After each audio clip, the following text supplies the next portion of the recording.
दोस्तों, हम सब बचपन से सुनते आ रहे हैं कि पुराने समय में हमारे देश भारत को सोने की चिड़िया के नाम से जाना जाता था, क्योंकि उस समय हमारा देश विश्व के सबसे अमीर देशों में गिना जाता था। फिर विदेशी लुटेरी हुकूमतों की नजरें हमारी सोने की चिड़िया पर पड़ी और उन्होंने हमारे देश पर आक्रमण करके इसे लूटना शुरू किया और ये सिलसिला सालों साल चलता रहा। पर भारत के खजाने को सबसे ज्यादा लूटने का आरोप ब्रिटिश कंपनियों और ब्रिटिश सरकार पर लगा। ब्रिटिश हुकूमत ने भारत पर करीब 200 साल शासन किया और गुलामी की जंजीरों में जकड़े हुए भारत को 200 सालों तक खूब लूटा, जिसके सबूत आप ब्रिटिश म्यूजियम में आसानी से देख सकते हैं, जिनमें कीमती हीरा, बुद्ध की मूर्ति, देवी देवताओं की रत्नों से बनी मूर्तियां शामिल हैं। एक सर्वे के मुताबिक अंग्रेजों ने भारत से करीब 45 ट्रिलियन की संपत्ति लूटी थी। वैसे तो भारत को दुनिया की बहुत सी विदेशी ताकतों ने लूटा, लेकिन हम चर्चा केवल ब्रिटिश हुकूमत की करेंगे।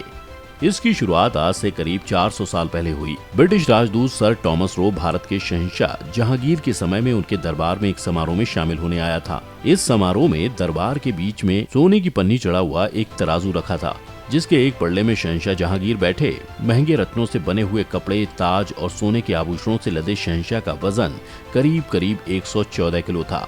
तराजू के दूसरे पल्ले में बारी बारी से शहंशाह के वजन के बराबर पहले चांदी के सिक्के, फिर सोने के सिक्के, फिर आभूषणों और उसके बाद बेशकीमती चीजों से तौला गया और इसके बाद इन सभी चीजों को गरीबों में बांट दिया गया। इतने गहने, सोना, चांदी और बेशकीमती सामानों को गरीबों में बढ़ता देख टॉमस रो के पैरों के नीचे से जमीन खिसक गई। उसने एक एक बात को डायरी में नोट किया और ब्रिटेन लौटकर अपने राजा और सरकार को इस बारे में बताया, जिसके बाद उन्होंने ब्रिटिश ईस्ट इंडिया कंपनी के सहारे भारत में एंट्री मारी और चुपके भारत के कीमती सामानों को लूटना शुरू किया। लेकिन प्लासी के युद्ध 1757 और बक्सर के युद्ध 1764 के बाद देश पर पूरी तरह से अंग्रेजों का कब्जा हो गया और इसके बाद तो उन्होंने देश को 200 सालों तक खुलेआम लूटा, जिसका सबूत आप आज भी देख सकते हैं।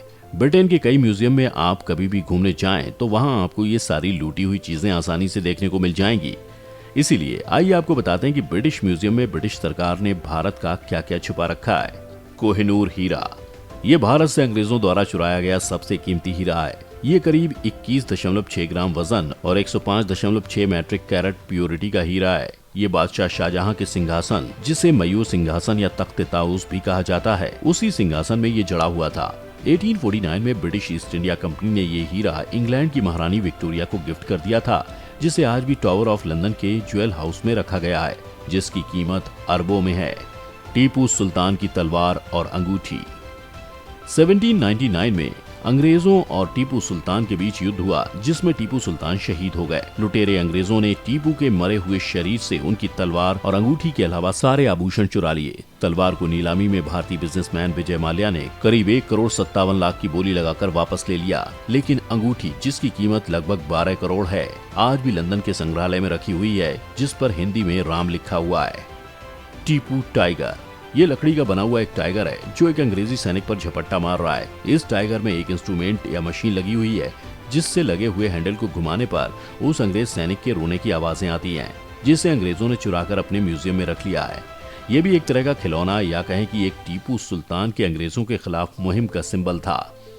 शाहजहां का वाइन कप। अब अगर मुगल काल की चीजों की बात करें तो उसमें शाहजहां का ये वाइन कप कैसे पीछे रह सकता है। सफेद जेट वाइन जैसा दिखने वाला ये प्याला या कप मुगल बादशाह शाहजहां का है। इसमें जार के नीचे कमल के फूल की आकृति बनी हुई है और आगे की तरफ सींग वाली बकरी की शेप बनी हुई है। 19वीं सदी में कर्नल चार्ल्स सेटन नाम के एक अंग्रेज ने इसे चुराकर ब्रिटेन भेज दिया था, जिसे लंदन के विक्टोरिया एंड अल्बर्ट म्यूजियम में रखा गया है। अमरावती मार्बल्स, यह चूना पत्थर से बने 120 मूर्तियों और इंस्क्रिप्शंस का एक बेहतरीन कलेक्शन है, जिसको ब्रिटिश म्यूजियम लंदन में रखा गया है, जो एक तरह से भारत के सबसे बेहतरीन इतिहास की कारीगरी को रिप्रेजेंट करता है और इसकी भी कीमत आज करोड़ों में है। सुल्तानगंज बुद्ध, ये बुद्ध की मूर्ति करीब 2 मीटर से ज्यादा लंबी और 500 किलोग्राम से ज्यादा वजन की सबसे बड़ी भारतीय धातु की मूर्ति है। माना जाता है कि ये मूर्ति 500 से 700 ईस्वी के बीच की है। इसके मिलने के बारे में जो जानकारी है वो ये है कि 1861 में बिहार के भागलपुर में रेलवे की खुदाई के समय मिली थी, जिसे भारत में रखने की जगह सीधे अंग्रेजों ने ब्रिटेन भेज दिया था और इस समय ये Birmingham and art gallery Birmingham में रखी हुई है। देवी देवताओं की मूर्तियाँ।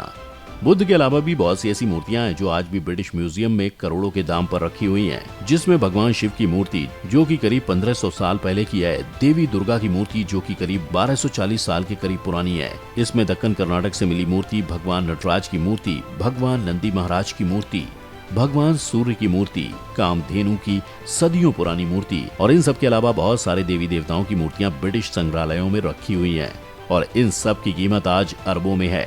1830 के दशक में महाराजा रणजीत सिंह का सिख साम्राज्य अपने वैभव के शिखर पर था। इसी समय शाही सुनार हाफिज मुल्तानी ने उनके लिए एक स्वर्ण जड़ित सिंहासन तैयार किया था। आम सिंहासनों से अलग इसका आकार कमल के फूल से प्रेरित था। अष्टकोण वाले इस आसन के चारों ओर सोने का पत्थर चढ़ा था। सन 1849 में जब पंजाब कंपनी राज का हिस्सा बना तो अंग्रेजों ने सिंहासन को सरकारी संपत्ति घोषित करते हुए कब्जे में ले लिया। 1851 में भारतीय अंग्रेज साम्राज्य की एक विशाल प्रदर्शनी ग्रेट एग्जीबिशन लंदन में आयोजित हुई थी, जिसमें पहली बार इस सिंहासन को दिखाया गया था। इस समय यह विक्टोरिया एंड अल्बर्ट म्यूजियम में रखा गया है। हाल के सालों तक दिलीप सिंह, जिन्होंने अंग्रेजों को कोहिनूर दिया था, के वंशज इस सिंहासन और साथ में कोहिनूर भारत वापस भेजने की वकालत करते रहे हैं। मूर्तियों के आगे जाएं तो भारतीय राजाओं की पोशाकें और बहुत से गहने भी हैं। आप अगर कभी ब्रिटेन जाएं और ब्रिटिश संग्रहालयों को घूमने का प्लान बने तो आप देख पाएंगे सैकड़ों ऐसे सामान मिलेंगे जो हमारे राजा महाराजा यूज करते थे, जिनमें उनकी पोशाकें, आभूषण, अंगूठियां और बहुत सी चीजें शामिल हैं, जैसे बीकानेर के राजा का जामा, मुगल राजाओं की पगड़ी के रत्न, चांदी और सोने के बर्तन शामिल हैं। इसके अलावा पुराने समय में प्रयोग किए जाने वाले म्यूजिकल इंस्ट्रूमेंट्स का कलेक्शन भी आपको लंदन के म्यूजियम में दिखेगा। भारतीय कलाकारों द्वारा बनाई गई कलाकृतियां, पेंटिंग्स का कलेक्शन, देवी देवताओं की तस्वीरें भी आपको म्यूजियम में आसानी से दिखाई दे जाएंगी। इसके अलावा हमारे बादशाहों, राजाओं और रानियों के हीरे, सोने और रूबी जैसे महंगे रत्नों से जड़े कपड़ों का कलेक्शन वहाँ आसानी से आपको देखने को मिल जाएगा। अगर मान लीजिए कोई चोर हो और उसने किसी चीज की चोरी की तो उसे क्या करेगा वो? जाहिर सी बात है, आप कहेंगे उसे किसी महफूज जगह पर छुपा देगा। लेकिन इससे इतर एक देश है जो चोरी की हुई चीजों की प्रदर्शनी करता है, जिसके बारे में बात करते हुए ब्रिटेन के चर्चित कॉमेडियन रसेल हॉवर्ड ने एक बार कहा था कि the British Museum is great for seeing how excellent we were at stealing things. यानी ब्रिटिश साम्राज्य इस बात का सबसे शानदार उदाहरण है कि हम चीजें चुराने में कितने माहिर थे। ये बात तो ब्रिटिश कॉमेडियन ने कटाक्ष के तौर पर कही थी, लेकिन इसमें सत्य कूट कूट कर भरा है। तो कुल मिलाकर अगर बात करें तो भारत से ब्रिटिश सरकार ने इतनी ज्यादा लूट की है कि उसका आंकड़ा लगाना मुश्किल है। एक आंकड़े के हिसाब से पूरे 200 सालों में अंग्रेजों ने भारत से करीब 45 ट्रिलियन डॉलर, जो कि उस समय यूनाइटेड किंगडम के जीडीपी का करीब 17 गुना था, लूटा था। अब इससे आप इस बात का अंदाजा लगा सकते हैं कि कैसे ब्रिटिशर्स ने भारत को कितना लूटा है। जाते जाते आपको एक इंटरेस्टिंग फैक्ट बताएं तो भारत के पूर्व प्रधानमंत्री और इकोनॉमिस्ट मनमोहन सिंह ने अपने एक बयान में कहा था, साल 1700 में अकेला भारत दुनिया की लगभग 22.6% दौलत पैदा करता था, जो कि 1952 में गिरकर महज 3.8% रह गई। ये आंकड़े तो वो हैं जिनकी जानकारी हमें पता है, बाकी भगवान ही जाने कितनी बेहतरीन और बेशकीमती भारतीय चीजें ब्रिटिश दीवारों में कैद हैं। हालांकि हम सभी भारतीयों की तमन्ना है कि ये सारी चीजें हमारे देश वापस लौट आएं, जिससे कि हम सब अपने एंसेस्टर्स की तरफ से बनाए गए इन सामानों को देखकर अपने इतिहास को और बेहतरीन तरीके से समझ और महसूस कर सकें। तो दोस्तों, ये थी ब्रिटिश म्यूजियम के उन सामानों के बारे में जानकारी जिनकी कीमत कितनी है इस बात का अंदाजा नहीं लगाया जा सकता।